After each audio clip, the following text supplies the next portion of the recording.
At this point, I'm just continuing the theme. Let's talk everything you should do before Trailblaze level 65. I won't be speaking on this from the perspective of a whale. I just want to talk about general resource management because I understand it's a big issue for a lot of you. I have a lot of characters built up and I've only just now got my Japard up to his final ascension. My Jing Yuan is still below that point. So I want to give you better advice for how to build and gear your characters and how to prepare, especially if you're somebody who's looking at Blade, Kafka, or anyone else in the future. First and foremost, experience. This is something that a lot of people kind of look down on because I think early game, it's very easy to feel like you have so much of this, but once you hit that late game point, even 100 of these doesn't go very far. An example being, to get my character Silver Wolf up to level 80, I would need more than 87 of these and 36 of the blue materials. I want to advise you that you will not be getting purple drops anywhere sooner than you think. This means that 65, there's an argument to be made that you may be getting higher tier drops, but pre-65, even at level 60, purple anything is rare. One of the worst metrics this applies to is your trace materials. You may think that as you ascend and as you rank up in Trailblaze and Equilibrium, you may be getting more trace materials. You may be getting higher tier variations. No.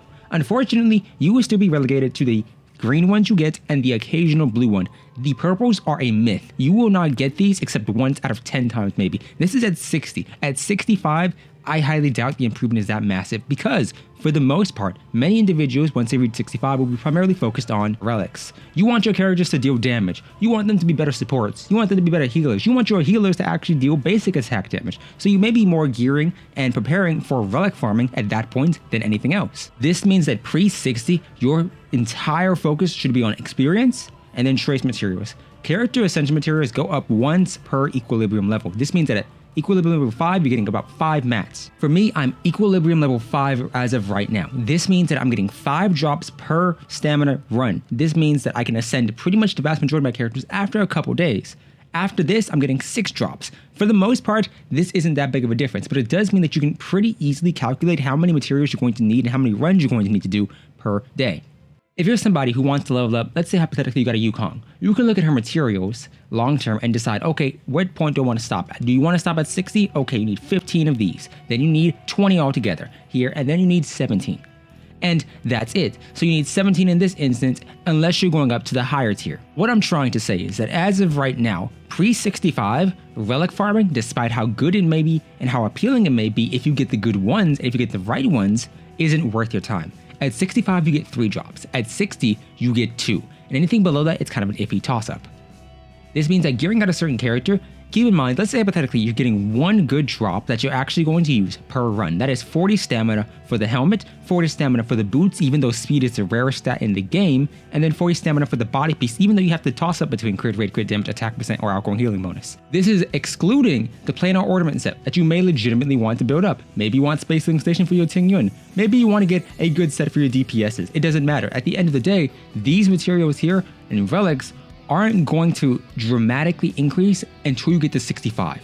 So there's an argument to be made that pre-65, you should be spending the vast majority of your stamina on light cone trace materials because they are applied to character trace materials as well. Something you should avoid, building up too many light cones. I understand that there are a bunch of great ones, but if you're like me and you have a lot of them and you have a lot of characters, you may be tempted to say, oh, Shared Feelings is good. Oh, Resolution Shines as Pearls of Sweat is good. Oh, Subscribe for More is good.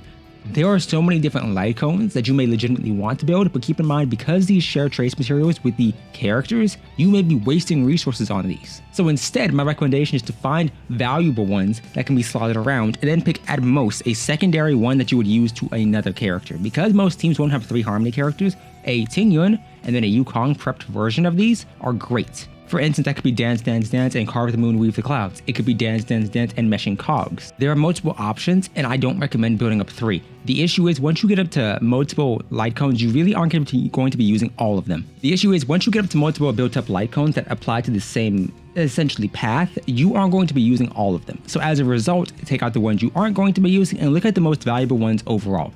Something with outgoing healing bonus and energy regeneration for any healer is good. Something with attack though, like Lotra's individual light cone, maybe not. Something that I think the vast majority of people who want to play this game more and want to do a bit more min-maxing should do, simulated universe. I understand that a lot of you may not really care because, realistically speaking, these planar ornament sets aren't really worth specifically farming for until your main team is built up.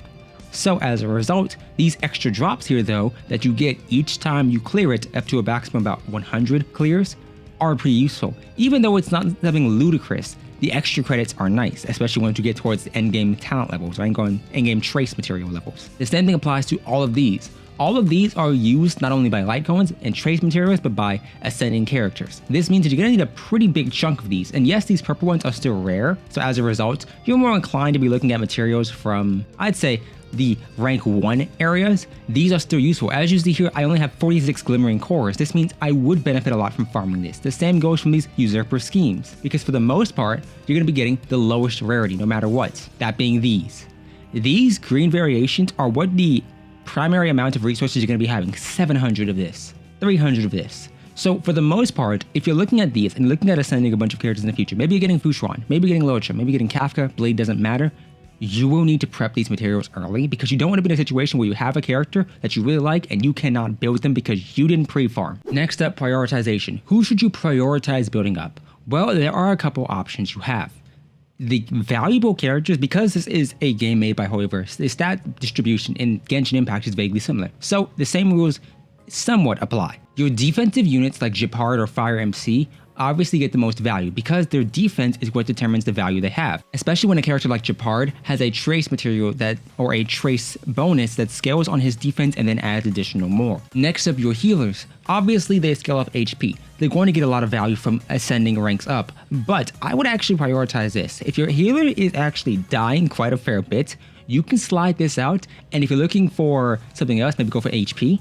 Yes, there are diminishing returns, but it can help you. And even though you have Passerby from Wandering Cloud or Musketeers, the set here that reduces your damage taken and gives you a minor amount of healing may actually be better for you. I actually recommend using what you have rather than farming for what you don't. Remember, a mix of defense and HP is needed to increase your survivability, not just HP, not just defense. There needs to be a mixture of both. Finally, your attack-based characters. In this instance, we'll look at Silverwolf. She gains minimal attack, as in 7 additional levels, which require almost 100 experience books, barely change her and give her about, what, I'd say 50 to 40 additional attack? That isn't much. Instead, you should prioritize for your attack-based characters their talents, their light cones, which increase their survivability and amount of damage to deal, and then subsequently, their relics. The levels for attack scaling characters doesn't equal that much long-term, especially when you're having buffers like Tingyun, or maybe something like a light cone that assists you long term. Maybe you're using somebody like Yukong.